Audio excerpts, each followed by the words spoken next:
Hello, this is Dr. David Green, CEO of the Arizona Pain Network, where we bring you anything and everything educational for pain management. Today the topic is an overview of medial branch blocks.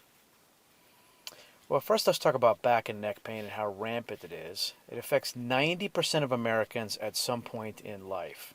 So 9 out of 10. It's the second most common reason that people see a doctor behind the common cold is for back pain.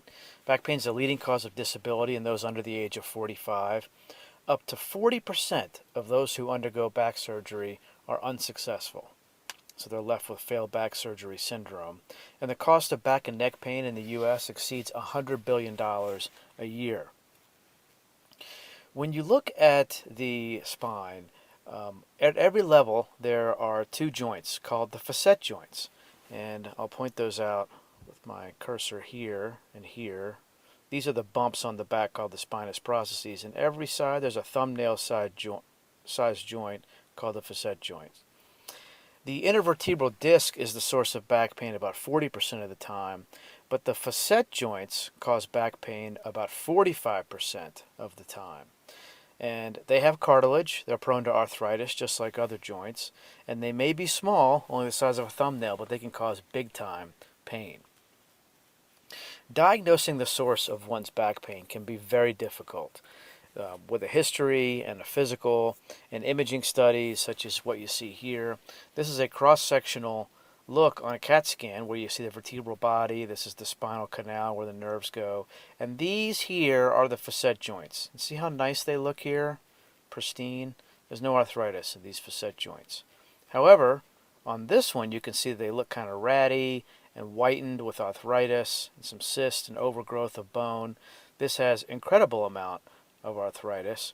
However, it may be that this person has minimal pain and this person could have a ton of pain. So it's not just looking at the imaging studies. That doesn't necessarily tell you how much pain a person is going to have. So even the best pain doctors, spine trained doctors, might only be able to tell 50% of the time exactly why a person is hurting. Well, what are the medial branches of the spine?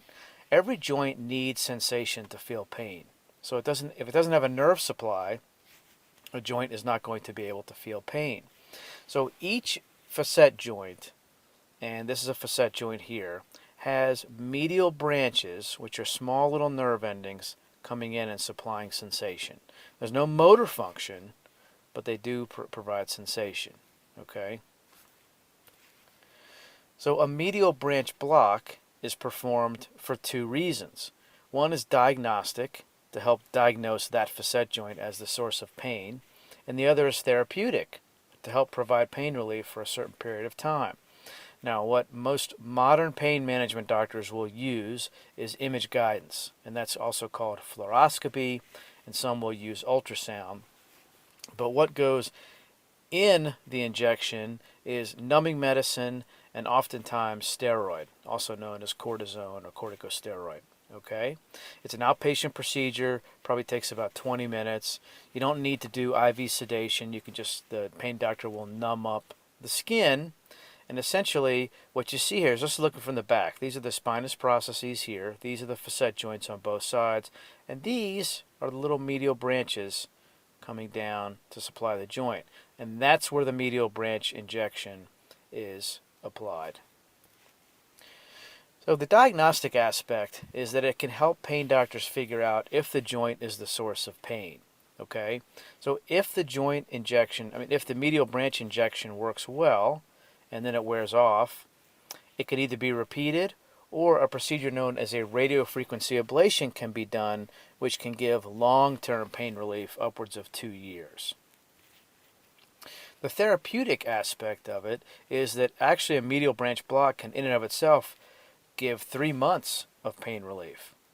The procedure works well in 85% of patients, and it can be repeated and work just as well as the first time. So it's not just for diagnostic purposes. It can actually give 3 months on average of pain relief in and of itself. So if the block wears off, as mentioned, it can either be repeated or a person can go on to have what you see here, which is a radiofrequency ablation.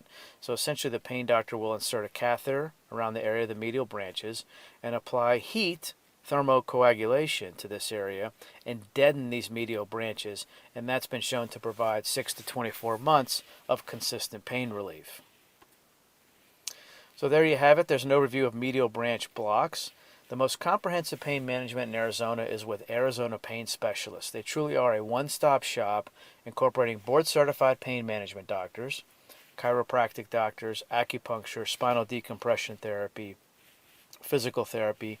There are 5 locations accepting over 50 insurances. The pain doctors have won the Patient's Choice Award for 5 years in a row. The number to call for scheduling is 602-507-6550. And the website is ArizonaPainNetwork.com. Visit us today. There's a ton of educational information on the site. I'm Dr. David Green with the Arizona Pain Network. Your pain stops here.